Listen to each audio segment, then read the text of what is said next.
தேவனோட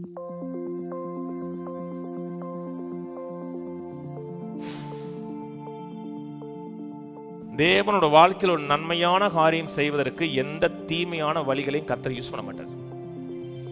அது யூஸ் பண்ணாருன்னா அது கர்த்தர் கிடையாது. ரட்சிக்கப்பட்டிருக்கீங்க, தேவனுடைய பிள்ளையா இருக்கீங்கன்னா ஒவ்வொருவரும் தேவனுடைய சித்தத்தை பெர்சீவ் பண்ண முடியும். சித்தத்தை அறியதுக்கு நான் எங்கேயும் போவேனா, யார்கிட்டையும் போவேனா, தேவனோட நேரம் செலவழிங்க, தேவனோட டைம் ஸ்பெண்ட் பண்ணுங்க. வாழ்க்கைக்கான சித்தத்தை ஆப்டா உங்களுக்கு காமிப்பார். உங்க வாழ்க்கைக்குரிய சகல சித்தமும் நோக்கம் எங்க இருக்குன்னா கிறிஸ்துவுக்குள்ள இருக்கிறது.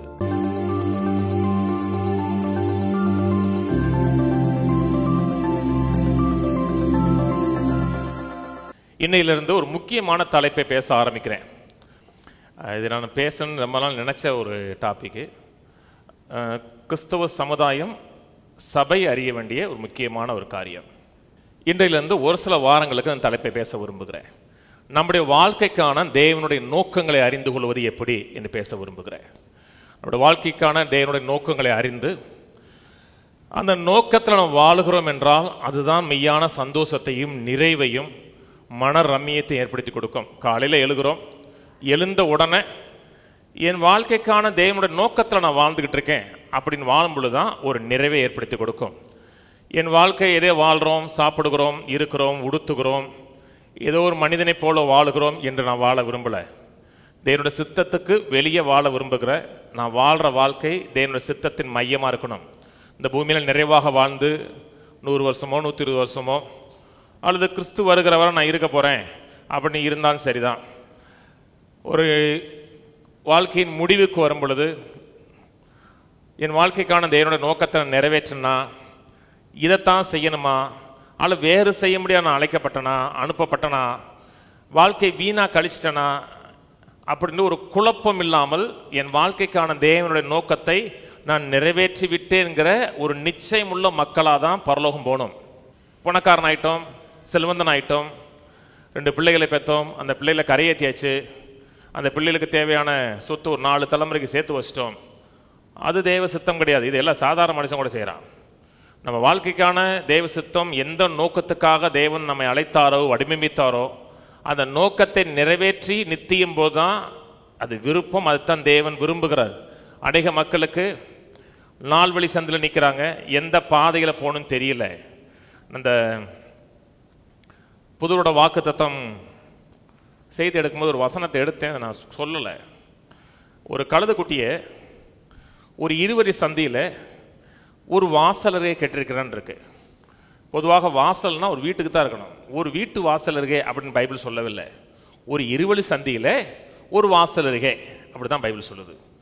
நான் படித்து பார்த்தேன், வீட்டு வாசல் சொல்லலை, ஒரு 20 வழி சந்தியில் ஒரு வாசல் அருகே ஒரு கழுதை கட்டியிருக்கும், அந்த கழுதையை கட்டிட்டு கூட்டிட்டு வாங்கினாரு. ரொம்ப மக்களுடைய வாழ்க்கையில் 20 வழி சந்தையோ 4 வழி சந்தையோ பல வழி சந்தையில் இருக்காங்க. அந்த கழுதையை விட்டோம்னா எங்கிட்டு போனே அது தெரியாது. அதை கட்டவிழ்த்தது மட்டுமல்ல, அதை கைட் பண்ணார். நம்ம கழுதல்ல, நம்ம கர்த்தருடைய பிள்ளை. கர்த்தர் நமக்கு விடுதலையாக்குறது மட்டுமல்ல, நம்ம வாழ்க்கைக்கான தேவனுடைய நோக்கத்தில் நடத்தக்கூடிய தேவனாக இருக்கிறார். அநேக மக்கள் தேவனுடைய சித்தத்தை அறிய விரும்புவது கிடையாது. அவங்க என்ன நினைக்கிறாங்கன்னா, எதுக்கு கர்த்தருடைய சித்தத்தை அறியணும், கர்த்தருடைய சித்தத்தை அறிஞ்சோம்னா அதை செய்யணும், எனக்கு என் மனசு எது சரின்னு படுதோ அதை நான் செய்வேன். அவங்க நானே ராஜா, நானே மந்திரி, எனக்கு மேலே யாருமே கிடையாது, எனக்கு சரின்னு படித்தா நான் செய்வேங்க, இதில் என்ன கடவுளுடைய சித்தம் இருக்கு, அப்படிப்பட்ட மக்கள் இருக்காங்க. இன்னொரு மக்கள் இருக்காங்கன்னா, கர்த்தருடைய சித்தம் நான் விரும்பினாலும் விரும்பாட்டாலும் அது நடக்கத்தான் செய்யும், அதனால என்ன நடந்தாலும் அது இறைவன் சித்தம் அப்படி நான் விட்டுருவேன், இறைவன் என்ன இப்படி நடத்துறார் அப்படி விட்டுருவேன். அப்படிப்பட்ட மனநிலை இருந்துச்சுன்னா இந்த உலகத்தில் நம்முடைய வாழ்க்கையிலும் சரி எத்தனை தீமையான காரியங்கள் நடக்குது. நடக்கிற காரியங்கள்லாம் இறைவன் சித்தம் நினைச்சோம்னா நீங்கள் பிசாசுக்கு எதிர்த்து நிற்க முடியாது. இன்னைக்கு அந்த மனநிலையை பிசாசு கொடுக்குறான். அது கிறிஸ்தவங்களுக்கும் கொடுக்குறான், தேவனை அறியாத மக்களும் கொடுக்குறான். என்ன நடந்தாலும் சரி அது கடவுள் செயல் அப்படி விட்டுறாங்க. கடவுள் செயல் விட்டுட்டாங்கன்னா அவனுக்கு ரொம்ப வசதியாக போகிறோம் மக்களை அழிக்கிறதுக்கு. ஏன்னா கடவுளை யாரும் எதுக்க மாட்டாங்க, தேவனை யாரும் எதுக்க மாட்டாங்க. அதனால் என்ன நடந்தாலும் இது இறைவன் செயல்னு போயிட்டோம்னா அவனுக்கு ஜாலியாக இருக்கும். நம்ம மாட்டுக்கு செஞ்சுட்டே இருக்கலாம், பழி இன்னொரு ஆள் மேலே போயிடும். அது யாரும் ஏன்னு கேட்க மாட்டாங்க, எதுக்க மாட்டாங்க, அதுலேருந்து வெளியே வரணும்னு நினைக்க மாட்டாங்க. ஏன்னா இறைவன் நடத்துகிறார். ஒரு குரூப்பு மரியாதை இல்லாமல் இறைவன் நடத்துகிறான் அப்படின்னு ஆயிராங்க. இறைவன் நடத்துகிறார் என்றால் சிறப்பாக நடத்துவார். இறைவனுடைய செயல்களில் தீமை கிடையாது. இறைவன் என்றால், தேவன் என்றால் நல்லவர். அவருடைய எந்த வழிகளிலும் தீமை கிடையாது. வேதம் சொல்லுகிறது, தேவனுக்கு கீழ்ப்படியுங்கள், பிசாசுக்கு ஏத்திருங்கள், அப்பொழுது ஓடிப்போமான் இருக்கு. இது பிசாசுடைய செயல், இது தேவனுடைய செயல் என்று உங்களால் பகுத்தறிய முடியவில்லை என்றால் பிசாசு ஏத்து நிற்க முடியாது. 1-11 அதிகாரம் ரோமர் பேசிட்டு மீட்பை பத்தி பேசுறார். மீட்பில் தேவன் என்ன செஞ்சு முடிச்சார்னு பேசி முடிச்ச உடனே, அப்படி இருக்க சகோதரரே, நீங்க உங்கள் சரீரங்களை பரிசுத்தமும் தேவனுக்கு பிரியமான ஜீவ பலியா ஒப்பு கொடுக்க வேண்டும் என்று தேவனுடைய இரக்கங்களை முன்னிட்டு உங்களை வேண்டிக் கொள்கிறேன். இதுவே நீங்கள் செய்யத்தக்க புத்தியுள்ள ஆராதனை. ரட்சிக்கப்பட்டிருக்கிறோம், இயேசுவின் ரத்தத்தால் கழுவப்பட்டிருக்கிறோம், மீட்கப்பட்டிருக்கிறோம் என்றால் நாம் தேவனை அண்டிக் கொண்டு வாழக்கூடிய மக்களாய், தேவனை ஆராதனை செய்யக்கூடிய மக்களாய் வாழும் என்று கர்த்தர் விரும்புகிறார். ஆராதனை செய்தே ஆக வேண்டும் என்று கர்த்தர் கழுத்தப்படி செய்வது கிடையாது. ஆனால் மீட்பை அறிந்திருக்கிறோம், கழுவப்பட்டிருக்கிறோம், கர்த்தரனை மீட்டெடுத்திருக்கிறார், தன்னோடு ஐக்கியப்படுவதற்காக இவ்வளவு பெரிய கிரயத்தை கொடுத்திருக்கிறார் என்பதை அறிந்த மனிதன் தேவனை ஆராதனை செய்கிறவனாய், தேவனுக்காக வாழக்கூடிய மனிதனாய் இருப்பான். 2ஆம் வசனம் சொல்றார், நீங்கள் இந்த பிரபஞ்சத்துக்கு ஒத்த வேஷம் தெரியாமல் தேவனுடைய நன்மையும் பிரியமும் பரிபூர்ணமான சித்தம் என்னதென்று பகுத்தறியத்தக்கதாக மனம் புதிதாகிறதுனாலே மறுரூபமாங்கள். மனம் புதிதாகிறதுனாலே மறுரூபமாங்கள். எதுக்குன்னா, தேவனுடைய நன்மையும் பிரியமும் பரிபூர்ணமான சித்தம் என்னதென்று பகுத்தறியத்தக்கதாக, டிசர்ன் பண்ணத்தக்கதாக இருக்கிறார். அப்ப நடக்கிறதெல்லாம் இறைவன் சித்தம் கிடையாது. இதை டிசர்ன் பண்ணுங்க, பகுத்தறிங்கன்னா என்ன அர்த்தம்னா, நடக்கிறதெல்லாம் இறைவன் சித்தம் கிடையாது. சில காரியம் இறைவன் சித்தம் இல்லாத காரியம், தேவனுடைய சித்தம் இல்லாத காரியம் நம்முடைய வாழ்க்கையில் நடக்கும். எத்தனை தீமையான காரியங்கள் நடக்கும். அநேக மக்கள் தேவனை குறித்த நல்ல அறிவு கிடையாது.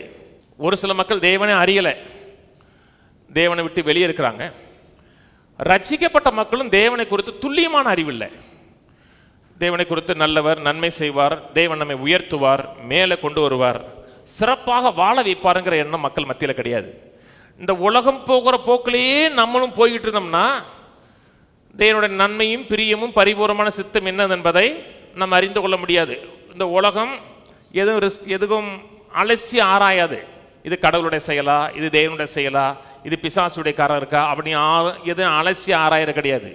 என்ன நடந்தாலும் அது டிசர்ன் பண்ணணும், இது தேவனுடைய காரியமா என்பதை டிசர்ன் பண்ணணும். அதுக்கு தான் மனம் புதிதாகிறதுனாலே மறுரூபமாங்கள். நம்முடைய தேவன் நல்லவர். நல்லவர்னா ரொம்ப நல்லவர், நம் நினைக்கிறத காட்டிலும் ரொம்ப நல்லவர். இந்த உலகத்தில் நடக்கிற எந்த தீமையான காரியத்துக்கும் கர்த்தர் காரணம் கிடையாது. அது தீமை என்றால் அது தேவனுடைய சித்தம் அல்ல, அது நன்மை என்றால் தேவனுடைய சித்தம். கவனிச்சேவாங்க. இன்னொரு மக்கள் தேவனுடைய சித்தத்தை அறிந்து கொள்ள விரும்பல. ஏன் விரும்பலன்னா, அவங்க என்ன நினைக்கிற, ஒரு குரூப் மக்கள் நினைக்கிறேன், ஏன் விரும்பலன்னா, என் மனம் போல போக்குவேன், யாரும் என்னை கட்டுப்படுத்தக்கூடாது, என் பகுத்தறியாத மனதும் என் மாம்சமும் மனதும் விரும்பதை செய்யணும், அது ஒரு குரூப்பு. இன்னொரு மக்கள் நினைக்கிறாங்கன்னா, இறைவன் சித்தத்தை நான் அறிய விரும்பல, ஏன்னா அது நல்லதா இருக்குமா கெட்டதா இருக்குன்னு எனக்கு தெரியாது. நல்லதா இருந்துச்சுன்னா ஜாலியா இருக்கும், நல்ல சீட்டா விழுந்துருச்சு, கிளி எடுத்து கொடுத்த மாதிரி சீட்டு நல்லா விழுந்துருச்சுன்னா ஜாலியா இருக்கும், தப்பான சீட்டு விழுந்துருச்சுன்னா ரிஸ்க் ஆகி போயிடும். அதனால தேவனை குறித்து பெரிய ஒரு அறிவு, ஒரு ஆச்சரியம், வியப்பு இல்லாதனால தேவன் ஒருவேளை மட்டமான ஒரு திட்டம் வச்சு அந்த மட்டமான திட்டத்தில் நம்ம மாட்டி விட்டாருன்னா வம்பா போயிடும். இது எதுக்கு அறிவானே, எதுக்கு அப்புறம் குழம்புவானே, பேசாம அறியாம விட்டுருவோம், போற போக்குல அது பாட்டு போயிட்டு இருக்கட்டும். ஆண்டவரே உங்களுடைய சித்தம் என்னவா இருந்தாலும் நான் செய்ய ரெடியா இருக்கேன்னு சொன்ன உடனே கர்த்தரை சோமாலியை கொண்டு விட்டுட்டாருன்னா பிரச்சனையாகி போயிடும். அங்கே சோத்துக்கு வழி இல்லாமல் போயிடும். நமக்கு சோறு தான் சாமி, அம்மா சாமி அங்கே கிடைக்கலன்னா ரிஸ்க் ஆகி போயிருந்து சிலர் அறிந்து கொள்ள விரும்புவது கிடையாது. சில மக்கள் மேரேஜ் காரியத்திலையும் அறிய விரும்ப மாட்டாங்க. என்ன அவங்க என்ன நினைக்கிறாங்க, ஏதாச்சும் மாட்டிட்டாருன்னா, யாருக்குமே வேணான்னு சொன்ன ஒரு காரியத்தை நம்ம தலையில கட்டி வச்சிட்டாருன்னா எதுக்கு? அதனால நம்ம மாட்டுக்கு நம்ம எது விரும்புகிறோமோ, எதை ஆசைப்படுகிறோமோ அந்த வாழ்க்கையை நம்ம மாட்டு வாழ்ந்துட்டு போவோம். எதுக்கு ஒரு கஷ்டத்தில் மாட்டி சிக்குவானே நினைக்கிறாங்க. தேவன் நல்லவர். நம்ம வாழ்க்கை குறித்து வைத்திருக்கிற நினைவுகள் அனைத்தும் நல்லது, நன்மைக்கானது, மேன்மையானது. நீங்கள் தேவனை நினைத்திருக்கிறதை காட்டிலும் தேவன் நம்ம வாழ்க்கை குறித்து வைத்திருக்கிற நோக்கங்கள், திட்டங்கள் பரவசமானது, மேன்மையானது. கர்த்தர் நம்மை வாழ நினைக்கிறாங்க, பறக்க நினைக்கிறாருங்க. நம்முடைய நம்ம பறந்து சிறகடித்து மேலே போகும்போது தான் அவருடைய இருதயம் சந்தோஷப்படும். கர்த்தர் கொடூரமானவர் கிடையாது. சின்ன வயசில் நீங்கள்லாம் அப்படி வளர்ந்தீங்களாம் தெரியாது. கிராமத்தில் தான் வளர்ந்தோம். நான் 5ஆம் கிளாஸ் வரை கிராமத்தில் தான் வளர்ந்தேன். அங்கே இந்த மழை வந்துச்சுன்னா தட்டாம்பூச்சி வரும் தெரியுமா? அது பேர் என்ன? தட்டான். அதுக்கு இன்னொரு இதே பேர் இருக்குது பேர் இருக்குது, நீங்கள் கேட்டு பார்க்கணும். அதுக்கு இன்னொரு பேர் இருக்கு. தட்டாம்பூச்சி வச்சுக்கோங்க. தட்டாம்பூச்சி தெரியும்ல? தட்டாம்பூச்சியை பிடிச்சிட்டு 2 ரெக்கையும் கட் பண்ணி விட்டு, பாதிக்கு மேலே கட் பண்ணி விட்டு, இங்கிட்டு பாதி இங்கிட்டு கட் பண்ணி விட்டு அதை பறக்க விடுறது. அப்படியே அது பறக்காது. ஒரு தட்டாம்பூச்சி எடுத்து இன்னொரு தட்டாம்பூச்சி கடிக்க விடுறது. இதை நீங்கள் செய்யலையா?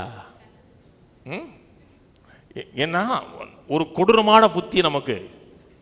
அதை பறக்கவும் கூடாது, நம்ம விட்டும் போகவும் கூடாது, ரெக்கை முற்றிலும் பிச்சு விடக்கூடாது.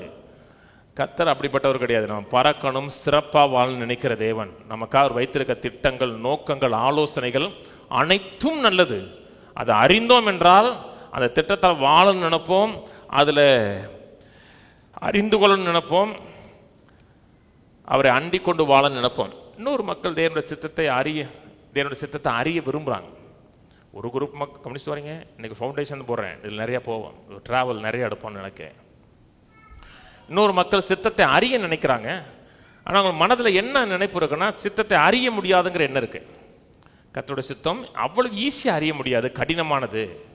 நம்ம நினைச்ச உடனே கர்த்தர் சித்தத்தை சொல்லிட மாட்டாரு. அது கடினமானது, சாதாரண மனிதன் புரிந்து கொள்ள முடியாதுன்னு நினைக்கிறாங்க. ஏன்னா சில வசனங்கள் இருக்கு இல்லையா? தேவன் தம்மில் அன்பு கூறுகளுக்கு ஆயத்தம் பண்ணவில்லை, கண் காணவில்லை, காது கேட்கவில்லை, மனிதனுடைய இருதயத்தில் தோன்றவில்லை. அதனால் மனிதனுடைய இருதயத்தில் தோன்றவில்லைங்கிறதுனால எந்த ஒரு மனிதனும் அவ்வளவு ஈஸியா தேவனுடைய நோக்கங்களை, திட்டங்களை அறிந்து கொள்ள முடியாது. அது கடினமானது நினைக்கிறாங்க. அடுத்த வசனம் சொல்லுது, நமக்கோ தேவன் தம்முடைய ஆவியில் அதை வெளிப்படுத்தியிருக்கிறார். அந்த ஆவியானவர் தேவனுடைய ஆழங்களை அறிந்திருக்கிறவர். அந்த ஆவியானவர் தேவனுடைய சித்தத்தை நமக்கு வெளிப்படுத்துகிறவன் இருக்கு. அதுக்கு 2 வசனங்கள் இருக்கு. ரட்சிக்கப்பட்டிருக்கிறோம், தேவ ஆவியான் நமக்குள்ளே வாசம் பண்ணுகிறார் என்றால், நமக்காக கிறிஸ்துவானவர் ஆயத்தம் பண்ணி வைத்திருக்கிற அத்தனை திட்டங்களையும் நோக்கங்களையும் நமக்கு வெளிப்படுத்தி காமிக்கக்கூடிய தேவனாய் இருக்கிறார். நம்மை அதனாலதான் வேதம் சொல்லுது, நம்மை திக்கற்றவளா விட மாட்டார், வழி சொல்லுகிறவராய் வழி நடத்துகிற தேவனாய் இருக்கிறார். ஏசாயா 55 சொல்லுகிறது, பூமிக்கு மேல வானம் எவ்வளவு உயரமா இருக்கிறதோ அவ்வளவு உயரமா என்னுடைய நினைவுகளும் என்னுடைய எண்ணங்களும் இருக்கு. அதை பார்த்து என்ன சொல்றாங்கன்னா, அது ரொம்ப உயரம், அது எட்டாது, நம்மளாம் புரிந்து கொள்ள முடியாது. ஆனா அடுத்த வசனம் சொல்லுது, மலையை போல பனியை போல தன்னுடைய எண்ணங்களை, தன்னுடைய நோக்கங்களை ஒரு மனிதனுடைய வாழ்க்கையில் அவர் அனுப்புகிறார். அனுப்புகிறது மட்டுமல்ல, அதை வாக்கிய செய்கிறார் இருக்கு. தேவனுடைய நோக்கங்கள் பெரிது, உன்னதமானது. ஆனால் அதை நம்ம அறிந்து கொள்ள வேண்டும் என்று கர்த்தர் விரும்புகிறார், வாஞ்சிக்கிறார். ஆகவே ஒவ்வொருவரும் தேவ சித்தத்தை அறிய முடிகிறது மட்டுமல்ல, அதில் வாழ முடியும். அந்த சித்தத்தினுடைய பரிபூர்ணத்தில் வாழ்ந்து தேவன் யார் என்பதை இந்த உலகத்தை நாம் காமிக்க முடியும். எபேசியர் 5 திருப்புவோம். எபேசியர் 5:15 வாசிப்போம். ஆனபடினாலே நீங்கள் ஞானமற்றவர்களைப் போல் நடவாமல் ஞானம் உள்ளவர்களைப் போல் கவனமாய் நடந்து கொள்ள பார்த்து, நாட்கள் பொல்லாதவைகள் ஆனதால் காலத்தை பிரயோஜனப்படுத்திக் கொள்ளுங்கள். ஆகையால் நீங்கள் மதியற்றவர்களாயிராமல் கர்த்தருடைய சித்தம் என்னதென்று உணர்ந்து கொள்ளுங்கள். துன்மார்க்கத்துக்கு ஏதுவான மதுவான வெறி கொள்ளாமல் ஆவியினால் நிறைந்து சங்கீதங்களினாலும் கீர்த்தனைகளினாலும் ஞானப்பாட்டுகளினாலும் ஒருவருக்கொரு புத்தி சொல்லிக் கொண்டு உங்கள் இருதயங்களை கர்த்தரை பாடி கீர்த்தனம் பண்ணி, நம்முடைய கர்த்தராகிய இயேசு கிறிஸ்துவின் நாமத்தினாலே எப்பொழுதும் எல்லாவற்றுக்காகவும் பிதாவாகிய தேவனை ஸ்தோத்தரித்து தெய்வ பயத்தோட ஒருவருக்கொருவர் கீழ்ப்படிந்திருங்கள். தேவ சித்தத்தை குறித்து பேசுறாரு. நீங்கள் மதியற்றவர்களாயிராமல் கர்த்தருடைய சித்தம் என்னதென்று உணர்ந்து கொள்ளுங்கன்னா, ஒவ்வொருவரும் கர்த்தருடைய சித்தத்தை அறியணுங்கிறது மட்டுமல்ல, அதை கமாண்டா சொல்றார், கட்டளையா சொல்றார். நாம் தேவனுடைய சித்தத்தை அறிந்து கொள்ள வேண்டும் என்று கட்டளையா சொல்றார் என்றால், ஒவ்வொருவரும் தேவனுடைய சித்தத்தை அறிந்து கொள்ள முடியும்.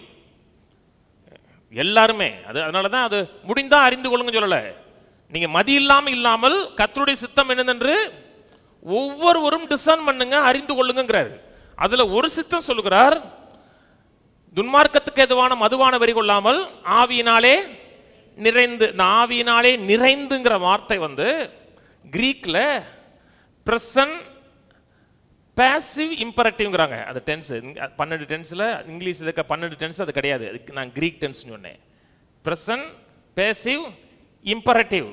இந்த இம்பரேட்டிவ்ங்கிற வார்த்தை வந்து கமாண்டுங்கிறாங்க. பேசிவ்னா நீங்களா நிரம்ப முடியாது. ஆக்டிவ் வேற பேசிவ் வேற தெரியுமா? ஆக்டிவ்னா நீங்க செய்யறது, பேசிவ்னா ஒரு ஆள் உங்களை செய்ய வைக்கிறது, தூக்கிட்டு போறது இல்லாட்ட சுமந்து போறது, நீங்க பேசிவ கம்முன்னு உட்கார்ந்து இருக்கிறது, அப்படி தூக்கிட்டு போறது பேசிவ். பிரசன்ட் பேசிவ் இம்பரேட்டிவ்னா ஒருத்தர் உங்களை நிரப்புறார். நிரப்புறது நீங்கள் இல்லை, நீங்களா ஆவியில் நிரம்ப முடியாது. நான் சொன்னது புரியுங்களா? நான் ஆவியில் நிரம்பிக்கிட்டு இருக்கேன். இது என்ன பைப்பு நிரம்பிக்கிட்டு இருக்கு. ஆண்டவர் உங்களை நிரப்புறார். நீங்க ஆவியினால் நிரப்பப்பட்டிருக்கீங்க, பரிசுத்தாவின் அபிஷேகத்தை பெற்றிருக்கீங்கன்னா கட்டாயம் அந்நிய பாஷை பேசணும். நான் ஆவியினால் நிரம்பி இருக்கிறேன், எனக்கு வந்து பாஷை வராது, எனக்கு வந்து புல்லரிக்குன்னா அது வேற. பரிசுத்தாவினால் நிறைந்திருக்கிறோம் என்றால் கட்டாயம் வேற ஃபாரின் லாங்குவேஜ் பேசணும். எனக்கு ஹிந்தி தெரியும், ஹிந்தி அன்னோன் லாங்குவேஜ் ஒரு காலத்தில் அப்படி தாங்க சொன்னாங்க. அது எல்லாமே நார்மலாக மாற்றினாங்க. 9 வாரத்தையும் நார்மலாக மாற்றினாங்க. நாங்களும் அந்நிய பாஷை பேசுவோம். நாங்கள் வேற நாட்டுக்கு போகிறோம், அந்த பாஷையில் நாங்கள் கற்றுக்கொள்ளுகிறோம், கற்றுக்கொண்டு நாங்கள் அந்த பாஷையை பேசுகிறோம். வீரமாமுனிவர் தெரியுமா உங்களுக்கு? அவர் என்ன தமிழ்நாட்டுக்காரா? அவர் பேர் பெஸ்கியோ. அவர் இங்கே வந்து தமிழ் கற்றுக்கொண்டு தமிழ் பாடல்களை பாடினாங்க. அவங்களாம் தமிழர்கள் கிடையாது, தமிழ் மக்களை காட்டிலும் சிறந்த விதத்தில் தமிழ் மொழி பேசினாங்க. அதனால அவங்க அந்நிய பாஷை பேசுறாங்கன்னு சொல்லல. அந்நிய பாஷைங்கிறது அறிவுக்கு அப்பாற்பட்டது, மூளைக்கு அப்பாற்பட்டது. நீங்க பேசினதுக்கு அப்புறமும் உங்களுக்கும் தெரியாது என்ன பேசுனீங்கன்னு. அதான் அந்நிய பாஷையில் நிரம்பப்படணும். 16 சொல்றார், நாட்கள் பொல்லாதவைகள் ஆனதால் காலத்தை நேரங்களை வீணாக்கிற கூடாது. நேரம் வழி பறக்குது தெரியுமா? பறக்குதுன்னா புது வருஷம் வந்து 9 நாள் ஆச்சு, நாளைக்குன்னா 9 நாள் முடிய போகுது. ஒவ்வொரு நாளும் நம்முடைய வாழ்க்கையில தேவனை வெளிப்படுத்துவதற்காக தேவன் இந்த பூமியில வச்சிருக்கிறார். ஒரு நாளை போக்குவதற்காக கர்த்தர் நாம இந்த பூமியில் நம்ம வைக்கல. நம்முடைய வாழ்க்கையில தேவன் யார் என்பதையும் நாம் யாரை ஆராதிக்கிறோம் என்பதையும் வெளிப்படுத்துவதற்காக தான் கர்த்தர் ஒவ்வொரு நாளையும் கொடுக்கிறார். அந்த நாள் நம்ம தேவனை வெளிப்படுத்தல, சும்மா சாதாரண லோக மனிதர்களைப் போல வாழுகிறோம் என்றால் அந்த நாள் நமக்கு வீணாய் போய்விட்டுன்னு அர்த்தம். கீழே, ஆகையால் நீங்கள் மதியற்றலாயிராமல் கர்த்தருடைய சித்தம் என்னதென்று உணர்ந்து கொள்ளுங்கள் சொன்னா எல்லாருமே கர்த்தருடைய சித்தத்தை உணர்ந்து கொள்ள முடியும், அறிந்து கொள்ள முடியும், அதுல வாழ முடியும். கொலோசியர் போவோம். கொலோசியர் 1 நல்லா கவனிங்க. இன்னைக்கு போறது ஃபவுண்டேஷன், கொஞ்சம் கொஞ்சமா அதில் கட்டி போயிட்டே இருப்போம். மக்களுக்கு என்னன்னா ஒரே சர்வீஸ்ல எல்லாமே சொல்லி முடிச்சிடணும். அப்படி சொல்ல முடியாது, நீங்க கிரகிக்கவும் முடியாது. சொல்லிட்டு வரேன். கொலோசியர் 1:9. இது நிமித்தம் நாங்கள் அதை கேட்ட நாள் முதல் உங்களுக்காக இடைவிடாமல் ஜெபம் பண்ணுகிறோம். நீங்கள் எல்லா ஞானத்தோடும் ஆவிக்குரிய விவேகத்தோடும் கர்த்தருடைய சித்தத்தை அறிகிற அறிவினால் நிரப்பப்படும். கர்த்தருடைய சித்தத்தை அறிகிற அறிவினால் நிரப்பப்படவும்னா ஒவ்வொரு மனிதனும் கர்த்தருடைய சித்தத்தை அறிகிற அறிவினாலே நிரப்பப்பட முடியும். நிரப்பப்பட முடியுங்கிறதுனால தான் அவர்களுக்காக ஜெபிக்கிறார்.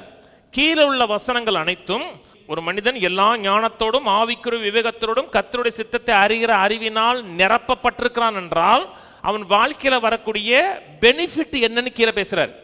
சகலவித நற்கிரிகளுமாகிய கனிகளை தந்து தேவனை அறிகிற அறிவில் விருத்தடைந்து கர்த்தருக்கு பிரியமுண்டாக அவருக்கு பாத்திரமாக நடந்து கொள்ளவும், சந்தோஷத்தோடு கூடிய எல்லா பொறுமையும் நீடிய சாந்தமும் உண்டாவதற்கு மகிமையான அவருடைய வல்லமையின்படியே எல்லா வல்லமையினாலும் பலப்படவும் உங்களுக்காக வேண்டுதல் செய்கிறோம்.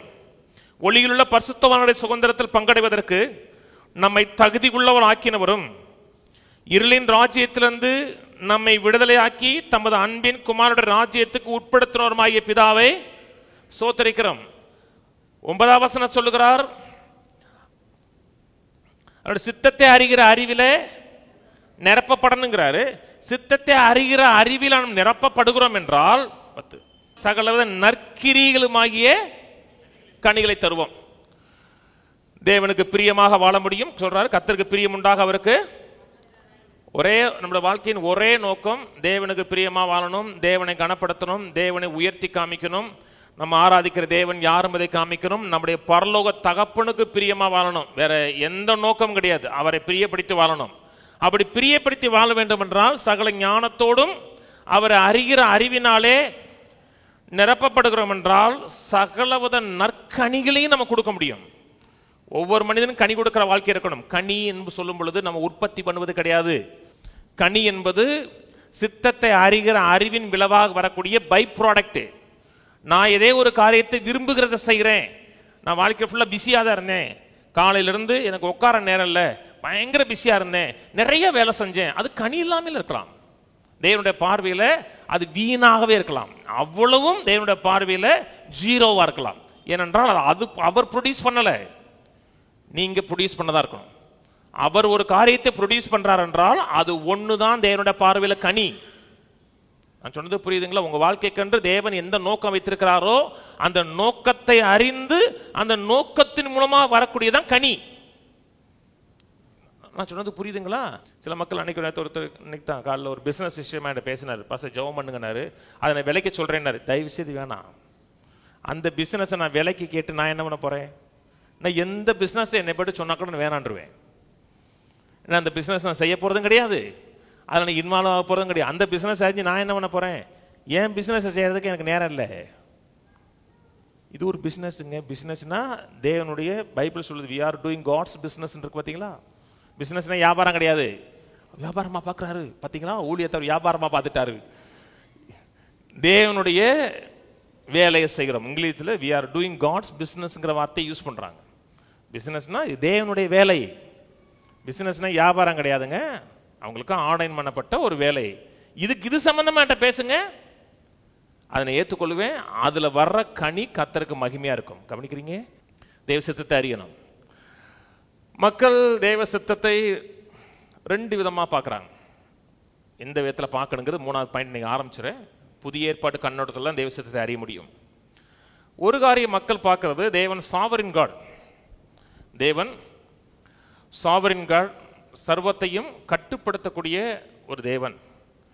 அதனால என்ன நடந்தாலும் அது இறைவன் சித்தம் தான். இறைவன் சித்தம் இல்லாமல் எதுவுமே நடக்காது. என் வாழ்க்கையில் என்ன நடந்தாலும் இறைவன் சித்தம் தான்.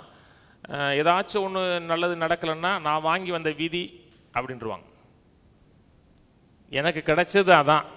ஏன்னா இவங்க எப்படி தீர்மானிச்சாங்க, அது கர்த்தருடைய சித்தமா கர்த்தருடைய நோக்கமா அப்படின்னா அலசி ஆராய்ச்சி கிடையாது. இவங்களுக்காக வைக்கப்பட்ட தலை எழுத்து அதான் அது நடக்குதுங்கிறாங்க.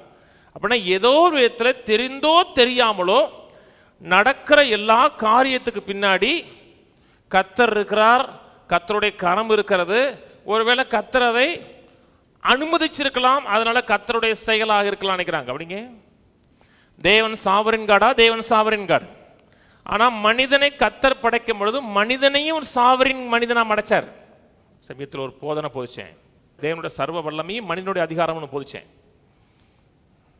யாவல்லையோ இருக்கு, தேவனுடைய சர்வ வல்லமையும் மனிதனுடைய அதிகாரம் ஒன்று போதிச்சேன்.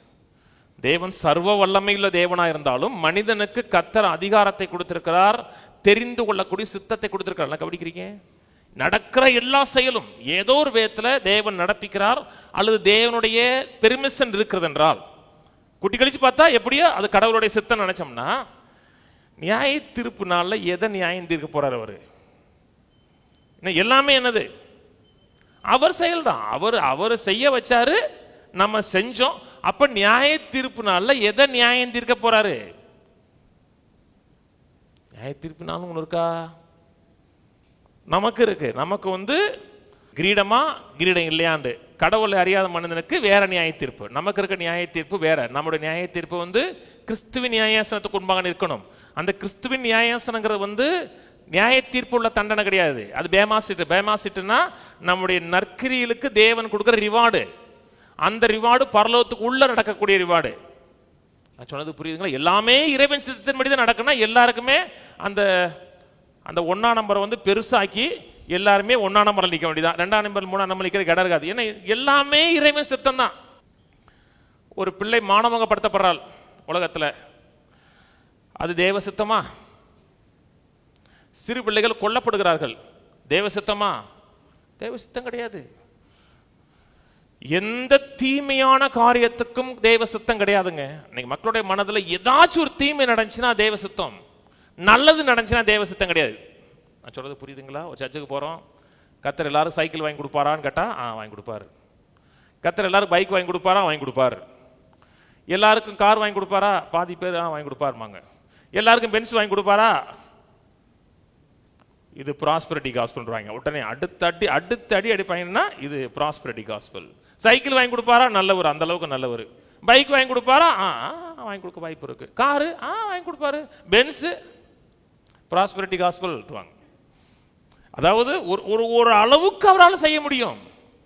அதை தாண்டி அவர் செய்வார்னு எதிர்த்தோம்னா இது கள்ளப்போதனை என்றுவாங்க. கர்த்தர் ஒரு ஹவுசிங் போர்டுக்கு ரூம் வாங்கி கொடுப்பாரா? வாங்கி கொடுப்பார். எல்லாரும் கொடுப்பார்.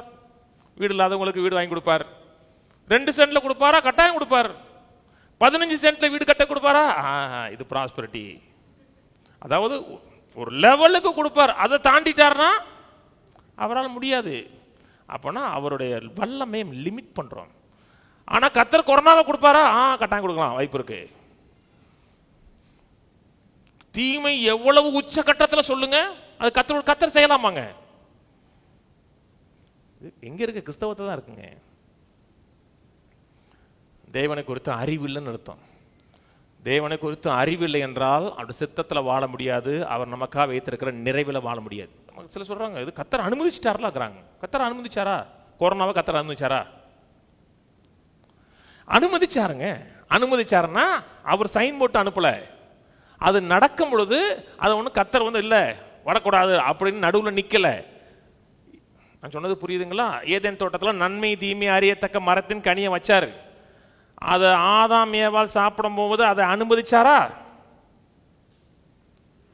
கையை பிடிக்கலையே, இப்படி சாப்பிடாதம்மா தங்கச்சி, சாப்பிடாதக்கா, நான் 100 பழம் கூட வாங்கி கொடுத்துறேன், தின்றாதக்காருனா எவ்வளவு பிரச்சனை சால்வ் ஆயிருக்கும். அனுமதிச்சாரு.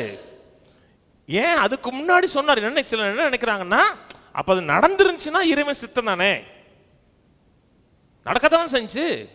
அப்ப இறைவன் தானே செய்ய வச்சாரு. அது தீமையான காரியம் என்றால் அது தேவன் கிடையாது. தேவனுக்கு கவனிங்க, மனிதனை கர்த்தர் படைக்கும் பொழுது தனது சாயலின்படி தனது ரூபத்தின்படி படைச்சார். அதே போல மனிதனுக்கு சுயாதீனம் கொடுத்தார், ஃப்ரீ வில் கொடுத்தார். அவரும் சாவரேன், இவனும் சாவரேன். அவர் பெரிய சாவரேன், இவன் சின்ன சாவரேன். அவர் கேபிட்டல் சாவரேன், இவன் சுமாலிய சாவரேன். நமக்கும் சித்தம் கொண்டு தீர்மானித்த செய்யக்கூடிய ஆற்றல் இருக்குங்க. இப்போ நீங்கள் நினச்சா எந்திரிச்சு வெளியே போயிடலாம். எந்திரிச்சு வெளியே போய் வேணாம், இது எனக்கு மாதிரி போர் அடிக்க மாதிரி இருக்கு, நான் போய் வெளியே போய் நான் போய் கபடி விளையாட போகிறேன், 8 மணிக்கு போட்டிருப்பாங்க, 8 ஆச்சு அப்படின்னு பார்க்கலாம். உடனே உன் கையை பிடிச்சிடுவாரா? செய்ய மாட்டாருங்க. ஏன்னா அது சித்தம் இல்லாத காரியமாக இருந்தால் கூட நீங்கள் செய்யும் போது கர்த்தர் அலோவ் பண்ணுறாரு. கவனிக்கிறீங்களா? மக்கள் ஏன் எல்லாம் அதில் இறைவன் செயல் இருக்குன்னு ஏன் சொல்கிறாங்கன்னா, கர்த்தர் ரொம்ப நல்லவர், ரொம்ப நல்லவர். ஒரு மனிதனுடைய வாழ்க்கையில் நடக்கிற தீமையான காரியத்தை கூட நன்மையாக மாற்றி அமைக்கிறார். அது நடந்தது டோட்டல் தீமை. அந்த தீமையான காரியத்தை கூட அவர் நன்மையாக மாற்றி அமைக்கும் போது என்ன நினைக்கிறாங்கன்னா, அவர் தானே நன்மையாக மாற்றி இருக்கிறாரு, அப்படின்னா அவர் என்ன செஞ்சிருக்கணும்? அது ஆரம்பத்தில் அதை அனுபவிச்சிருக்கணும். அதனாலதான் இந்த நன்மை நடக்கிறதுக்காக தான் கர்த்தர் அதை தீமையை அனுபவிச்சிருக்கிறாரு. கடைசியில் எங்க அதாவது இதுக்கும் பிசாசுக்கு எந்த சம்மதம் கிடையாது. ஒரு நல்ல நன்மை நடக்கிறதுக்கு கர்த்தர் ஒரு தீமையை செஞ்சிட்டாரு. நம்ம ஊர்ல சொல்லுவாங்க தெரியுமா, கோழி குருடா இருந்தா கூட குழம்பு ருசியா இருக்குல்ல, வழி தப்பு தான், ஆனா ரிசல்ட் நல்லா இருக்குல்ல. நான் சொன்னது புரியுதுங்களா? ரிசல்ட் கரெக்டா இருக்குல்ல, குழம்பு நல்லா இருக்குல்ல, அவ்வளவுதான் ரிசல்ட். நீ வழியெல்லாம் பார்க்க கூடாது. ஒரு மனுஷன் பணக்காரனாக இருக்க திருடுறான், பணக்காரன் ஆயிட்டான், ரிசல்ட் நல்ல ரிசல்ட்டா? திருடுறான், கொள்ளையடிக்கிறான், 4 பேரை ஏமாத்துறான், பணக்காரன் ஆயிட்டாங்க அவன், ரிசல்ட் நல்ல ரிசல்ட், வழி தப்பு. தேவனோட வாழ்க்கையில் ஒரு நன்மையான காரியம் செய்வதற்கு எந்த தீமையான வழிகளையும் கர்த்தர் யூஸ் பண்ண மாட்டார். அது யூஸ் பண்ணாருன்னா அது கர்த்தர் கிடையாது. ஒரு மனுஷன் செஞ்சா கூட அவனை கேவலமா நினைக்கிறோம். என்னடா இவ்வளவு அநியாயம் பண்ணி பணக்காரன் ஆயிட்டாடா, இதெல்லாம் ஒரு பொழப்பாடா, இத்தனை பேர் வாழ்க்கை மண்ணலி போட்டேடாமா சொல்ல மாட்டோமா? கர்த்தர் தீமையில் நன்மை செய்கிறாரா? கட்டாயம் செய்கிறார். எந்த மாற்று கருத்தும் கிடையாது. உங்களால் கர்த்தரை நம்புறீங்க, கர்த்தரை உறுதியாக பற்றி கொண்டிருக்கீங்கன்னா, அவருடைய தீர்மானத்தின்படி அழைக்கப்பட்டுள்ள தேவனிடத்தில் அன்பு கூறுவர்களுக்கு தீமையா நடக்கிற காரியங்களை கூட கர்த்தர் நன்மையா மாற்றி கொடுக்கிறார். என்னோட வாழ்க்கை நன்மை நடக்கணும், இறுதி நன்மையா நடக்கணும், ரொம்ப வைராக்கியமா இருக்கிறார். ஆனா நடந்த தீமைக்கும் அவருக்கும் எந்த விதத்திலும் சம்பந்தம் கிடையாது. அதனால வேதம் சொல்லுகிறது, என் சகோதரரே மோசம் போகாதிருங்கள், நன்மையான எந்த ஈவும் பூர்ணமான எந்த வரமும் பரத்திலிருந்து உண்டாகி ஜோதியின் பிதாவின் இடத்திலிருந்து இறங்கி வருகிறது. அது நன்மைன்னா அது கர்த்தர். பிள்ளைகள் கேர்லெஸ்ஸா போறாங்க. என் பையன் நான் ரிவர்ஸ் எடுக்கும்போது என் பிள்ளைகளை பார்க்க சொல்லுவேன். கேர்லெஸ்ஸாக போகிறான், ரோடை திருப்புறான்னா நீ ஒருத்தர் நீ கை 2 பேரை பிடிச்சி வச்சு, பிரதர் இவனுக்கு ரோட்டில் போனால் அடி விழுங்குறது உனக்கு தெரிய மாட்டேக்கு, இவனை பின்னாடி நிப்பாட்டி வைங்க, நான் கரெக்டாக ஒரு வலது காலில் ஏற்றிறேன், ஏற்றி ஒரு காலை முடிச்சிருவோம், மறிச்சு பார்த்து ரிவர்ஸில் வரும்போதே ஒரு காலை முடிஞ்சுன்னா நீ அவ்வளோ ஸ்பீடாக வரும்போது உடனே தூக்கிற மாத்தியா அப்படின்ட்டு அவனுக்கு ஒரு நல்ல ரிசல்ட் வருவதற்காக நான் ஒரு தீமையை செஞ்சு அவனுக்கு ஒரு நன்மையை கொண்டு வரேன் அப்படி சொன்னோம்னா என்ன நினைப்பீங்க? பாஸ்டர் மென்டல் ஆகிட்டாருமீங்க. நல்லா தாங்க இருந்தாருங்க, மேலே போதிக்கிறவரை நல்லா தாங்க இருந்தார், கீழே போனதுக்கப்புறம் அவருக்கு மதிகலண்டு போச்சு. ஏன் கடவுளை அப்படி சொல்றீங்க நீங்க? ஒரு தீமை அவர் தான் செஞ்சாரு, அவர் தான் அனுமதிச்சாரு, ஆனா முடிவில் எல்லாத்தையும் அவர் நன்மையா மாத்திட்டாரு. கர்த்தர் நல்லவர், நல்லவன ரொம்ப நல்லவர். நடக்கிற எந்த ஒரு தீமையான காரியத்துக்கும் கர்த்தர் காரணம் கிடையாது. சில மக்கள் ஹாஸ்பிட்டலில் ஜெபிக்க போவாங்க தெரியுமா? ஜெபிக்கும் போது, ஆண்டவரே உமக்கு சித்தமானால் இவங்களை சுகமாக்குங்க ஆண்டவரே, சித்தம் இல்லைன்னா அப்புறம் எதுக்கு ஜெபிக்க போனேன்? சித்தமா இருந்தா சுகமாக்கிடுவாரு, சித்தம் இல்லைன்னா அப்புறம் உனக்கு என்ன இங்க வேலை? பேசாம வீட்டில் இருவேன், ஒரு டீயும் வடையும் சாப்பிட்டு கம்முன்றுவேன். சித்தமா இருந்தா என்ன செய்ய போறான்? ஆட்டோமேட்டிக்கா சுகமாக போறான். சித்தம் இல்லைன்னா கடைசியில் அந்த வார்த்தையை சொல்லிடணும், ஆண்டவரே உமக்கு சித்தமானா. அப்படின்னா உங்களுக்கு தேவனை குறித்து வெளிச்சம் இல்லைன்னு அர்த்தம். சித்தம் எதுன்னு தெரியல, சித்தம் என்னது என்று தெரியாத மதி இல்லாதவர்களா இருக்கணும் அர்த்தம். நான் சொன்னது புரியுதுங்களா? எல்லாரும் ரட்சிக்கப்படணுமா? சத்தியத்தை அறியும் அறிவை அடையணுமா? சில நரகம் போறானா? ஏன் போறான்? அவன் சூஸ் பண்றான், அவனுடைய சாவரனிட்டி யூஸ் பண்றான். இது முதல் காரியம்.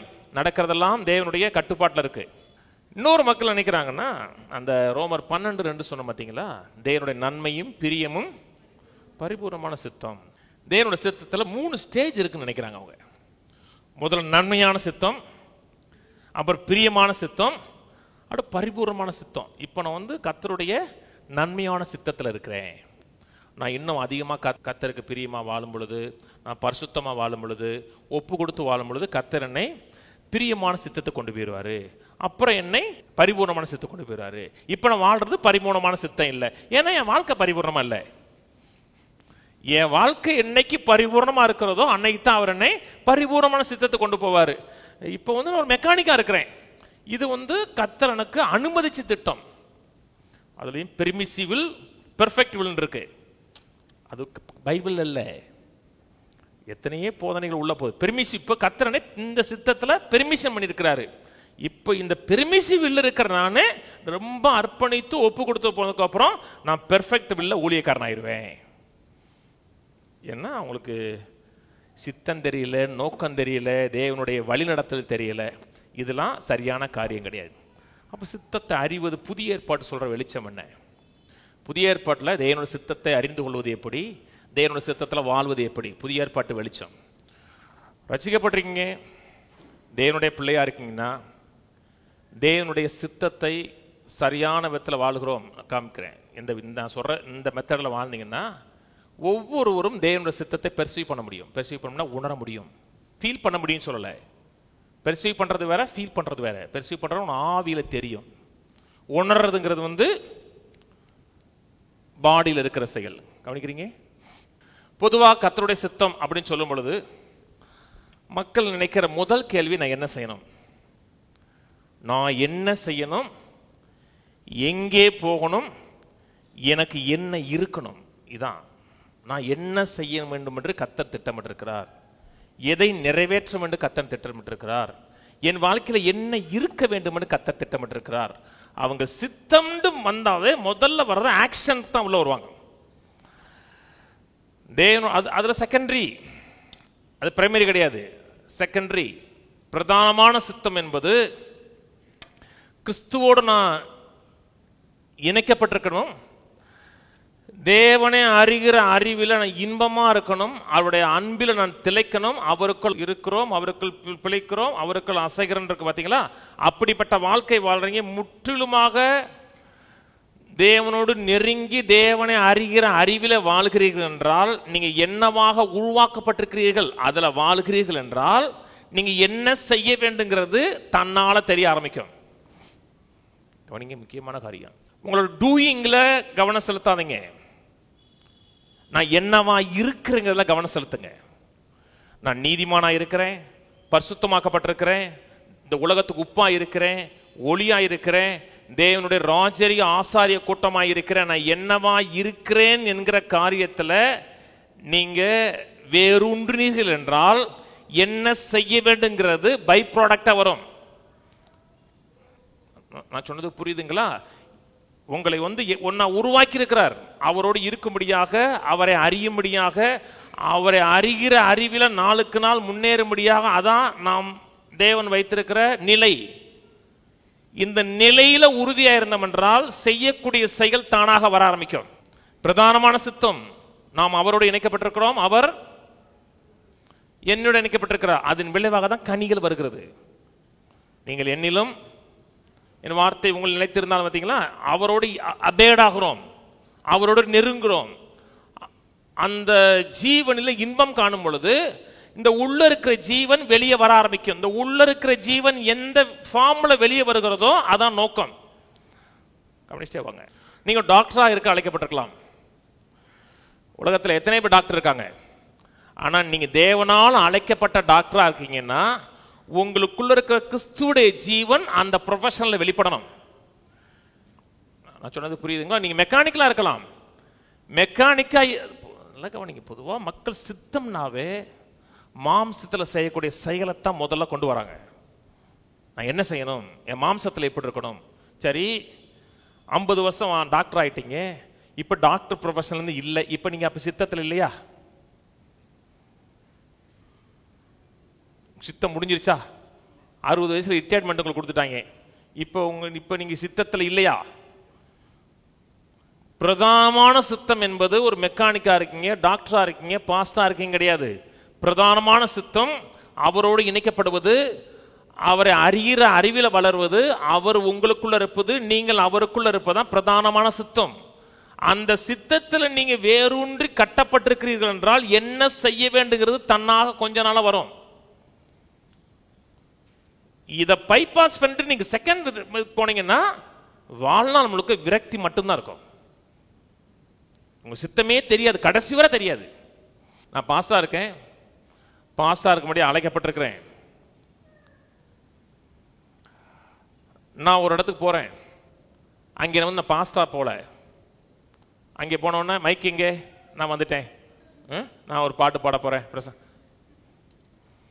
நான் அங்கே போகும்பொழுது நான் என்ன செய்கிறேன் என்பதை கொண்டு உலகம் என்ன அறியக்கூடாது, நான் என்னவா இருக்கிறேன் என்பதை கொண்டு உலகம் அறியணும். நான் சொன்னது புரியுதுங்களா? அதான் சித்தம். உங்களுக்குள்ள இருக்க பிதாவுடைய ஜீவன் கிறிஸ்துவுடைய ஜீவனை வெளிப்படுத்தக்கூடிய தான் ஒரு அழைப்பு, ஒரு நோக்கம். நான் சொன்னது புரியுதுங்களா? உங்களுடைய செயல் அல்ல, உங்களுடைய பீயிங்கை வெளிப்படுத்தணும். நீங்க அவருக்குள்ள என்னவா இருக்கிறீர்கள் என்பதை வெளிப்படுத்துகிறதா பிரதானமான சித்தம். இதன் விளைவாதான் என்ன செய்வது, எங்கே போவது, எனக்கு என்ன இருப்பதுங்கிறதுலாம் விளைவாக வரக்கூடியது. இதை அறியாமல் யாரே ஒருத்தட்ட போய் நான் முழங்கால் போட்டு ஐயா எனக்கு ஜெபம் பண்ணி சொல்லுங்க ஐயா, ஜெபம் பண்ணி சொல்றாங்க. நீங்க யாருக்கு முழங்கால் போட்ட சொல்றதுக்கு ரெடியா இருக்காங்க. இன்ஸ்டன்ட் ப்ராஃபட் பண்றவங்களா இருக்காங்க. போட்டோ காமிச்சாவே குறி சொல்றவங்களா இருக்காங்க.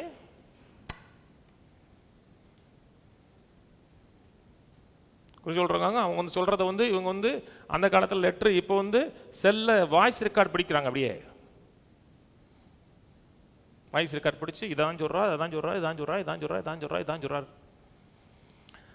இப்போ உங்களுக்கும் அவருக்கும் எந்த இதுவும் கிடையாது. இன்னைக்கு ஒரு வேலை செய்வீங்க, அதுல உங்களுக்கு நிம்மதி இருக்காது. அப்புறம் அடுத்த வேலைக்கு போவீங்க, அதுல நிம்மதி இருக்காது. எனக்கு கர்த்தர் இதுல வர சொல்லல, அதுல வர சொல்லிட்டாரு, எல்லாம் முடிஞ்சோன்னா நான் பாஸ் ஆயிட்டேன், அதுல நிம்மதி இருக்காது உங்களுக்கு. ஏன்னா நீங்க ஃபர்ஸ்ட் ஸ்டேஜை பார்க்கவே இல்லை. அவரை அறியணும், அவருக்கு உறவுல வளரணும், அவரை அறிகிற அறிவில நாளுக்கு நாள் வளர்ந்து அந்த உறவில இன்பம் காண்கிறோம் என்றால் நான் என்ன செய்ய முடியாக உருவாக்கப்பட்டிருக்கிறது பின்னாடி அவர் எனக்கு வெளிப்படுத்துவார். அதன் மூலமா தான் வெளிப்படுத்துவார். காமிக்கிற வசனம் காமிக்கிறேன். இன்னைக்கு என்னுடைய மெயின் நோக்கங்கிறது பாஸ்டர் டீச்சர், அதான் மெயின் நோக்கம். ப்ராஃபெட் சொல்லியிருக்கேன்னா சொல்லியிருக்கேன், அக்யூரேட் ப்ராஃபெட் சொல்லியிருக்கேன். ரொம்ப நாளைக்கு முன்னாடி எனக்கு தெரியுங்க, ஒரு ரசிக்கப்பட்ட நாட்களே சில காரியங்களை தெரியுங்க. ஒருத்தங்களுக்கு நானும் ஒரு பாஸ்டரும் ஜோம் பண்ணிட்டு வாரம் ஒரு ஹாஸ்பிட்டலில் கணவன் மனைவி 2 பேருமே அப்போ நான் எனக்கு அந்த ஊழியம் செய்கிறங்கிற என்ன அந்த நாட்களே இருந்தோம். என்னை தான் கூட்டு போனார் அவர் ஜெபம் பண்ணுறாரு, என்னையும் ஜெபம் பண்ண சொல்கிறாரு. முடிஞ்சவொடனே எனக்கு வாயில் வருது, பாஸ்டர் உங்களுக்கு எய்ட்ஸ் இருக்குண்டு. 2 பேருக்கும் எய்ட்ஸ் இருக்குது பாஸ்டர்னு சொல்ல வருது. ஆனால் எனக்கு நம்ம தேவையில்லாமல் இதுக்கு வம்பை கொடுத்துட்டு சொல்லலை. ஆனால் 1 மாதம் கழிச்சு உங்களுக்கு எய்ட்ஸ் தான் இருந்துச்சு. ஆனால் அவங்க ரொம்ப உத்தமமான கேரக்டர், அவங்க கேரக்டர் வைஸ்லாம் நல்லவங்க தான். எங்கேயே போய் ஊசி போட்டு வந்துட்டாங்க. ஏதோ ஒரு மட்டமான இடத்துல ஊசி போட்டது, ஊசினால வந்துச்சு. இப்போ நான் சொல்லியிருக்கேன்னா எத்தனை சொல்லியிருக்கேன், ஆனால் அது நோக்கம் கிடையாது. இப்போ இந்த புல்பிட் இருக்கிறதுனாலையோ கவனிக்கிறீங்க, இந்த மைக் இருக்கிறதுனாலே நான் பாஸ்டர் கிடையாது. புல்பிட் இருக்கு, மைக் இருக்கு, அதனால பாஸ்டர். இந்த புல்பிட் எடுத்துருங்க, மைக் எடுத்துருங்க, உலகத்தில் நான் எதையோ ஒரு மூலையில் விடுங்க, நான் செய்கிற செயல்களினால் நான் யாரும் கிடையாது. எனக்குள்ள கர்த்தர் ஒன்று வச்சிருக்கிறார், அதான்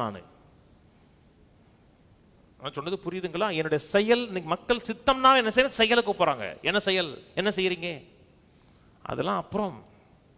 முதல்ல தேவனுடைய உறவு, தேவனோட ஐக்கியப்படுவது, அதன் விளைவாக வருகிறது தான் அழைப்பு. கொலோசியர் 1 போவோம். முதல்ல செயல் இல்லைங்க, டூயிங் கிடையாது. முதல்ல பீயிங், பீயிங் விளைவாக வரக்கூடியதான் டூயிங். வெறும் டூயிங்கே தேடி பீயிங் இல்லைன்னா வாழ்க்கை விரக்தியிலையும் வேதனையிலும் முடிஞ்சிடும்.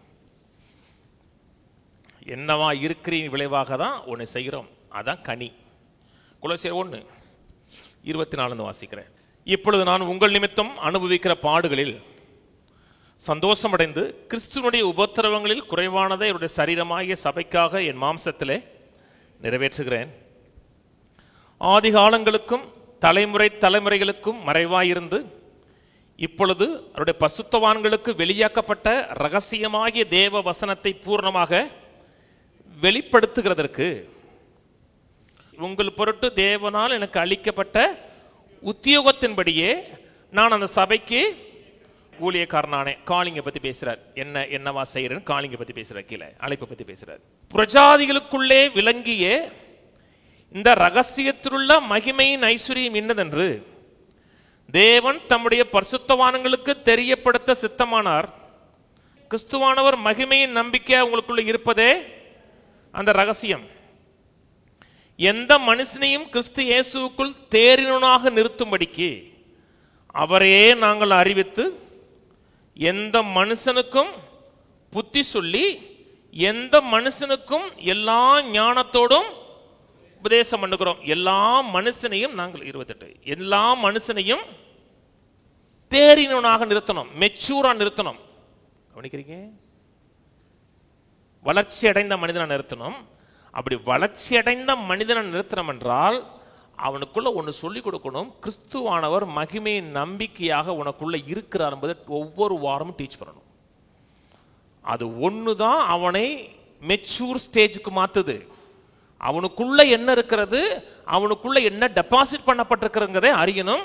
அதன் விளைவாக அவன் மெச்சூர் ஸ்டேஜுக்கு வரான். 29 அதற்காக நான் எனக்குள்ளே வல்லமையாய் கிரியை நடப்பிக்கிற அவருடைய பலத்தின்படி போராடி பிரயாசப்படுகிறேன். அதற்காக வல்லமாய் எனக்குள்ள கிரியை செய்யறடைய பலத்தின்படி போராடி பிரயாசப்படுகிறேன். இது ஆம்பிளிஃபைட் பெல் போடுப்பா.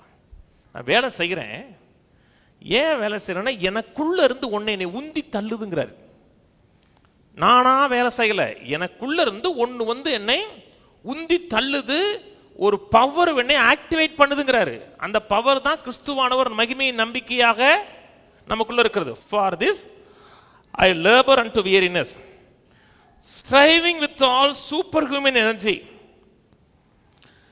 which he so mightily enkindles and works within me. அவர் எனக்குள்ள இருந்து ஒரு சூப்பர் ஹியூமன் எனர்ஜி கொடுத்து செய்ய வைக்கிறார். அவர் தான் ஸ்ட்ரைவிங் ஃபோர்ஸா இருக்கிறார். எனக்குள்ள இருந்து அவர் உன்னை செய்யும்படியாக என்னை நடப்பிக்கிறார். தமிழ் டிரான்ஸ்லேஷன் போடுறார். இதற்காக நான் உழைக்கிறேன். அவர் மிகவும் வலிமையாக எனக்குள் தூண்டி செயல்படும் அனைத்து அமானுஷ்ய ஆற்றலுடன் பாடுபடுகிறேன். நான் பாடுபடுறேன், ஆனா நான் பாடுபடல. அவர் மிகவும் வலிமையாக எனக்குள் அவர் தூண்டுறார். அவர் எனக்குள்ள அந்த காரியத்தை செயல்படுத்துகிறார்.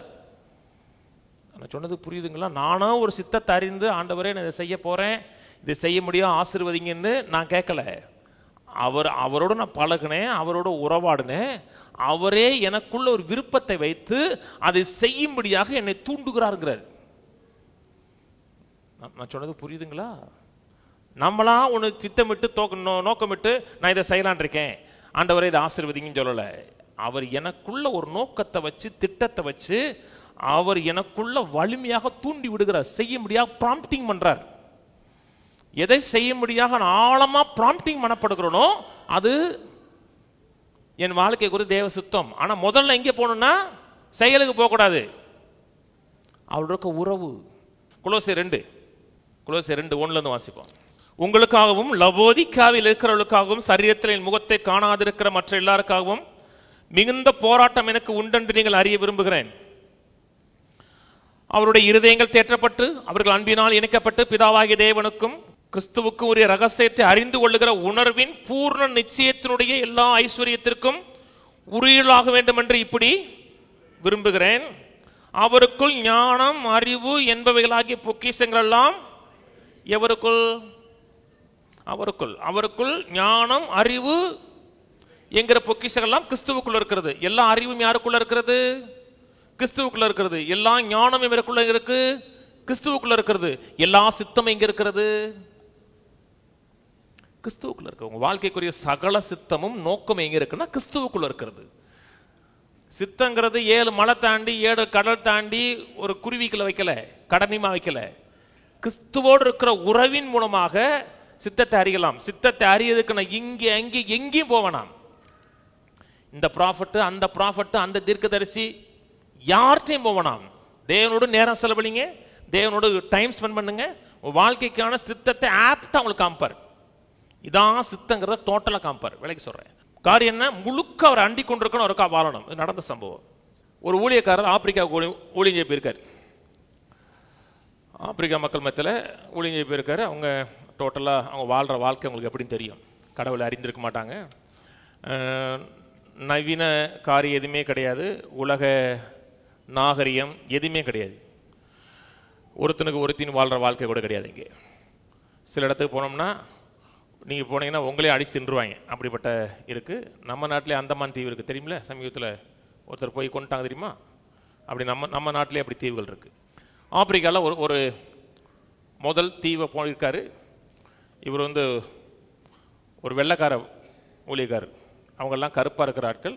இவர் போயிட்டு இருக்க அந்த ஹோல் அந்த ரீஜன் முழுக்க ரசிக்கப்பட்டுருச்சு. இயேசு ஆண்டவரை ஏற்றாங்க. அவர் அது அடர்த்தியான காட்டுப்பகுதி. நம்ம அங்கே தான் அந்த மக்கள்லாம் இருப்பாங்க.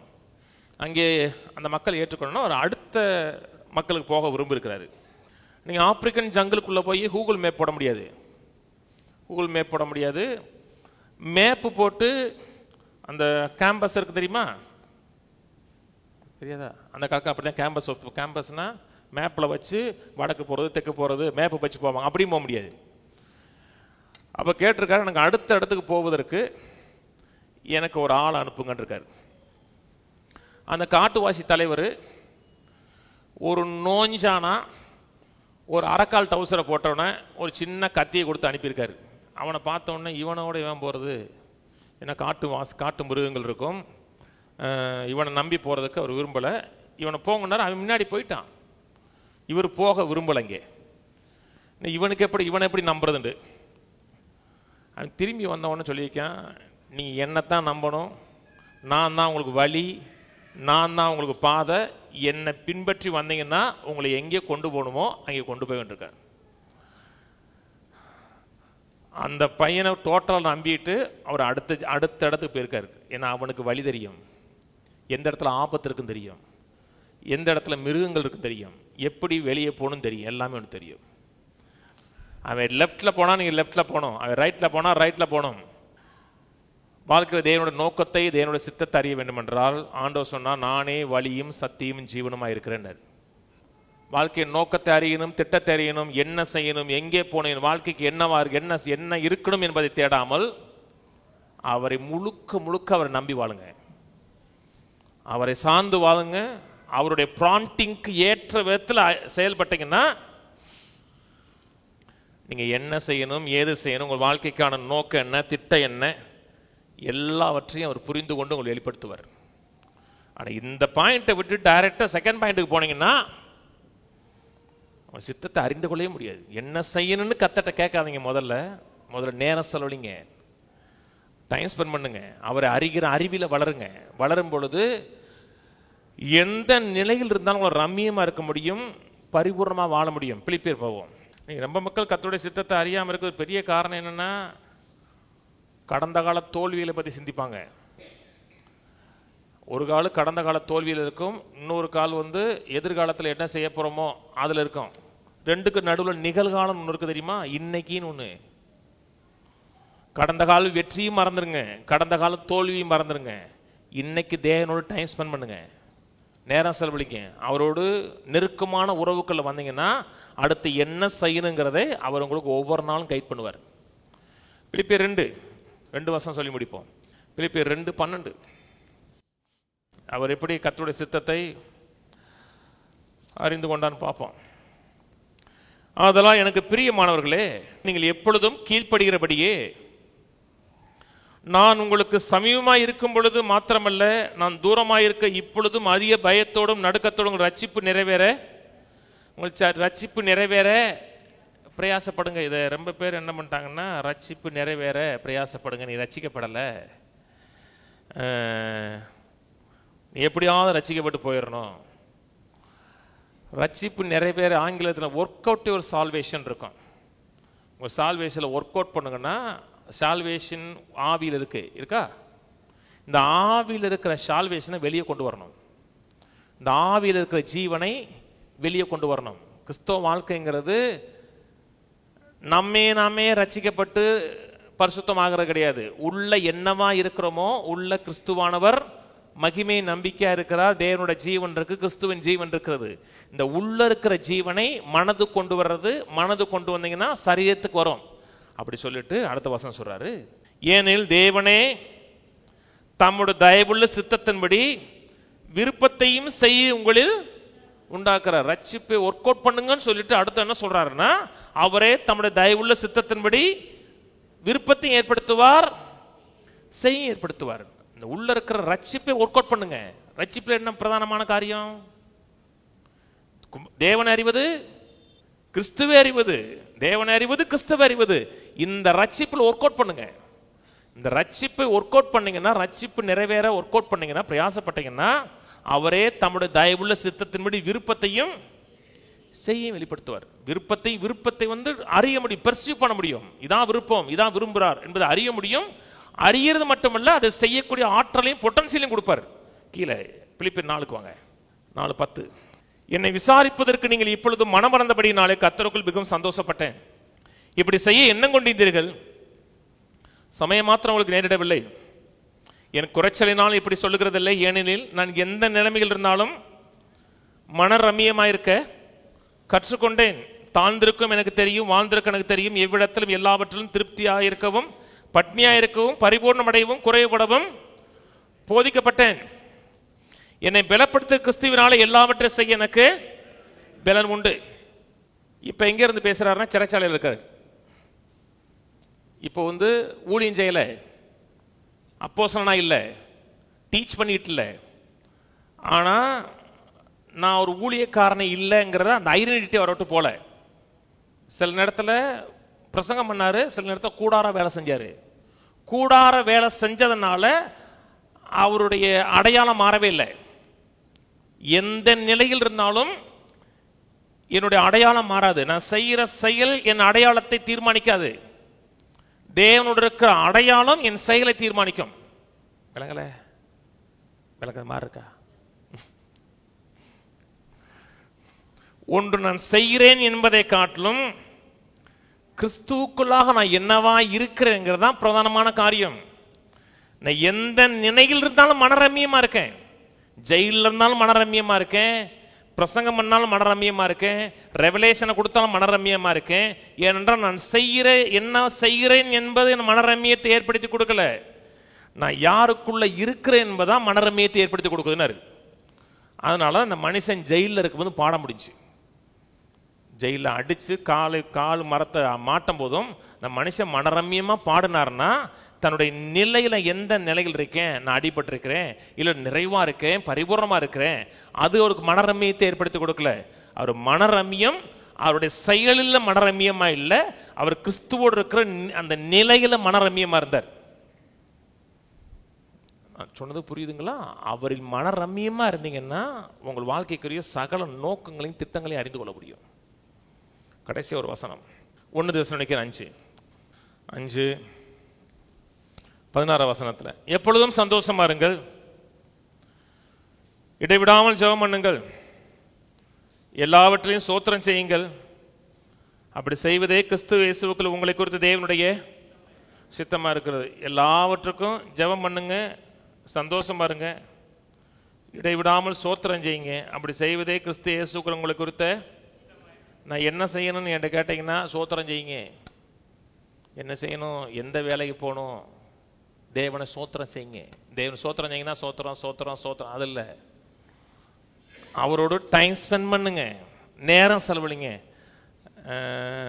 உங்கள் வாழ்க்கைக்கான தேவனோட நோக்கம் எனக்கு தெரியாது, உங்களுக்கும் அவருக்கு மட்டும்தான் தெரியும். அதை என்னால் சொல்ல முடியாது, அதுக்கு சிக்கலானது.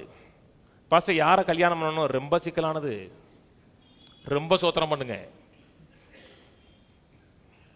சில காரியத்தை கொஞ்சமாக ஸ்தோத்திரம் பண்ணுங்க, இது வந்து ரொம்ப ரொம்ப கருகலான காரியம். இதுக்கு வந்து அதிகமாக ஸ்தோத்திரம் பண்ணுங்க. ஸ்தோத்திரம் பண்ணீங்கன்னா உங்கள் வாழ்க்கைக்கான தேவனோட நோக்கங்கள் திட்டங்கள் தெரியும்.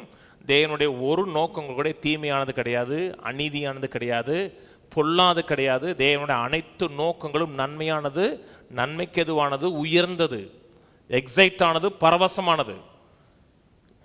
சில இடத்துல ஜங்கிளில் இருக்கிறது மாதிரி தான் இருக்கும். இந்த கொடைக்கானலில் ஒரு ஃபாரஸ்ட் ஏரியா இருக்குது தெரியுமா? மதிகட்டான் சோலைன்னு உனக்கு தெரியுமா? நான் அந்த ஏரியா பார்த்துருக்கேன், உள்ளே போனது கிடையாது. அது ஃபாரஸ்ட்டில் டிக்கெட் எடுத்து காலையில் 8 மணிக்குள்ள போனீங்கன்னா ஒரு டிக்கெட் எடுத்து உள்ளே விடுவாங்க. 8 மணிக்குள்ள காலையில் டிக்கெட் எடுத்து தரணும். நீங்கள் கைட்டை சொன்னால் விட்டுருவாங்க. உள்ளே போனோடனே உள்ளே அந்த மூணாறு போகிற ரோட்டில் கூட்டு போவாங்க. மூணாறு போகிற ரோடு வந்து க்ளோஸ்டு, இதுக்குள்ளே போக முடியாது. அந்த ரோடு தான் மூணாறு போகிற ரோடு. அதில் போகிற வழியில் தான் மதிகட்டான் சோலை இருக்குது. மதிகட்டான் சோலைகள் என்னன்னா, நீங்கள் போயிட்டீங்கன்னா திரும்பி வர முடியாது, மதி கெட்டுரும். நீ அதான் அதுக்கு அங்கே போனவங்க யாருமே உள்ளே வரலங்க. ஏன்னா எந்த இடத்துல போனோம், எங்கே போனோம், எப்படி வந்தோமாங்கிறது திக் ஃபாரஸ்ட்டு இருட்டாக இருக்கும், வெளியே வர முடியாது. அதனால் யாருமே உள்ளே விடமாட்டாங்க. போன ஆட்களும் இது வரைக்கும் போயிட்டு வந்து ஒன்றும் சொன்னதும் கிடையாது. ரொம்ப பேருக்கு வாழ்க்கையின் நோக்கங்கிறது மதிகட்டாஞ்சோள மாதிரி தான் இருக்கும். என்னடா இப்படி போகிறதா, அப்படி போகிறதா, இப்படி போகிறதா, சில அப்படியே போயிட்டே இருப்பாங்க. அதுக்கு தான் கூட ஒரு கைடு இருக்கார் உங்களுக்கு. அன்றைக்கி அந்த ஜங்கிளில் அந்த ஊழியக்காரனை நடத்தின ஒரு கைடு மாதிரி நமக்கு ஒரு கைடு இருக்கிறார், ஆவியானவர் ஒருத்தர் இருக்கிறார். அவரோட நல்ல க்ளோஸாக போனீங்கன்னா அவருக்கு மதி நிறைய இருக்கு, எல்லா பாதையும் தெரியும், எல்லா வழிகளும் தெரியும். அவரோட நெருக்கமாக பழகுங்க, க்ளோஸாக பழகுங்க, அவரில் களி கூறுங்க. அவருக்குள் இருக்கிறோம், அசைகிறோம், பிழைக்கிறோம் இருக்கு. அவர் நோக்கத்தை சொன்னார் என்றால் அந்த நோக்கத்தை சக்சஸ்ஃபுல்லாக நடத்தி கொடுப்பார். ஏன்னா அதான் டிசைன். டிசைனை தேடாதீங்க, டிசைனை கொடுத்தவரை தேடுங்க. நோக்கத்தை அறிய முடியும், சித்தத்தை அறிய முடியும், இன்னும் சிறப்பாக வாழ வைப்பார். இது எப்படி அறிந்து கொள்வது என்பதை வரும் வாரங்களை டீச் பண்ணுவோம். இன்றைக்கி வந்து ஒரு அஸ்திபாரத்தை மட்டும் தான் போட்டிருக்கோம், இன்னும் அதில் கட்டி வைப்போம், எழுந்து நிற்போம். ஏதாச்சும் புரிஞ்சா, ஒன்றும் புரியலன்னா ஒன்று கர்த்தரோட நினைவுகளாக நல்லது. எந்த தீமைக்கும் எந்த கெட்டதுக்கும் கர்த்தர் காரணம் கிடையாது. என் வாழ்க்கையில் நல்லதை கொண்டு வர்றதுக்கு கர்த்தர் கெட்டது செய்ய மாட்டார். கர்த்தர் செஞ்சாருன்னா நல்லது. நல்லவரோடு பழகுங்க, நிறைவாக வாழ முடியும். பிதாவே, உம்மை துதிக்கிறோம், ஸ்தோத்திரிக்கிறோம், நன்றி செலுத்துகிறோம். நன்மை செய்தவர் நீர், நல்லவர் நீர். எங்களுக்காக வைத்திருக்க திட்டங்கள், நோக்கங்கள் அனைத்தும் நல்லது, மேலானது, உயர்ந்தது கர்த்தாவே. ஏதோ வாழ்ந்தோம், இருந்தோம், பிழைத்தோம் என்று இல்லாமல் உம்மை அறியவும் உம்மோடு நேரம் செலவழிக்கவும் எங்களுக்குள்ளே நீ வைத்திருக்க திட்டங்களை, நோக்கங்களை வெளிப்படுத்துகிறவராயிருக்கிறீர். கனியற்றுள்ளா இல்லாமல் கனி கொடுக்கக்கூடிய மக்களாய் மாற்றுகிறீர். உமக்கு நன்றி. சகல ஞானத்திலும் அறிவிலும் உம்மை அறிகிற அறிவிலும் நாங்கள் வளரவும், பிதாவுக்கு பிரியமாக நடக்கவும், கனி உள்ள மக்களாகவும் வாழ செய்யறக்கா நன்றி. வாழ்க்கை ஏனோ என்று வாழ்ந்து விடாதபடி முற்றிலுமாக உம்மை சார்ந்து கொண்டு வாழ்ந்து உமக்கு பிரியமாக வாழவும், உம்மை மகிமைப்படுத்தி வாழவும் உதவி செய்வீராக. கேட்ட மக்களை ஆசீர்வதிக்கிறோம். உடைய கிருபையில கரம் இருக்கட்டும், உடைய தயவு இருக்கட்டும், உடைய ஆளுகை இருக்கட்டும். என்ன செய்ய வேண்டும் என்கிற காரியத்தில் கவனமாக இல்லாமல் நான் என்னவா இருக்கிறேங்கிறத கவனம் செலுத்துவோம். நான் நீதியாக இருக்கிறோம், பரிசுத்தவனாக இருக்கிறோம், உப்பாக இருக்கிறோம், ஒளியாக இருக்கிறோம், தேவனுடைய ஜீவனை உடையவர்களாக இருக்கிறோம். இருக்கிற நிலையில கவனம் செலுத்தும் பொழுது செயல் கனியாக வருகிறது என்பதை அறிந்திருக்கிறோம். இன்னும் பலப்பட, உறுதிப்பட உதவி செய்வீராக. எல்லா கனமும் எல்லா மகிமையும் எங்கள் வாழ்க்கையில் உமக்கு உண்டாயிருக்கட்டும். இயேசு நாமத்தில் பிதாவே, ஆமென். கர்த்தராகிய இயேசு கிறிஸ்துவின் கிருபையும், பிதாவாகிய தேவனுடைய அன்பும், பரிசுத்தாவின் ஐக்கியமும் இன்றைக்கும் என்றைக்கும் கிறிஸ்துவின் வரி மட்டும் இருப்பதாக. கர்த்தரோட ஆசீர்வாதத்தை எல்லா தீமைக்கு விலக்கி காக்க கடவர். கர்த்தர் தம்முடைய தயவுள்ள முகத்தை உங்களை பிரகாசிக்க பண்ணி கிருபையாயிருக்க கடவர். கர்த்தர் தம்முடைய முகத்தை உங்களை பிரசன்னமாக்கி சமாதானம் கட்டளையிட கடவர். கர்த்தரோட ஆசீர்வாதத்தை ஜீவனோடு, சுகத்தோடு, தீர்க்காயுசோடு 120 ஆண்டுகளுக்கு மேலாக நிறைவாக வாழ வைப்பாராக. ஆமென், ஆமென், ஆமென்.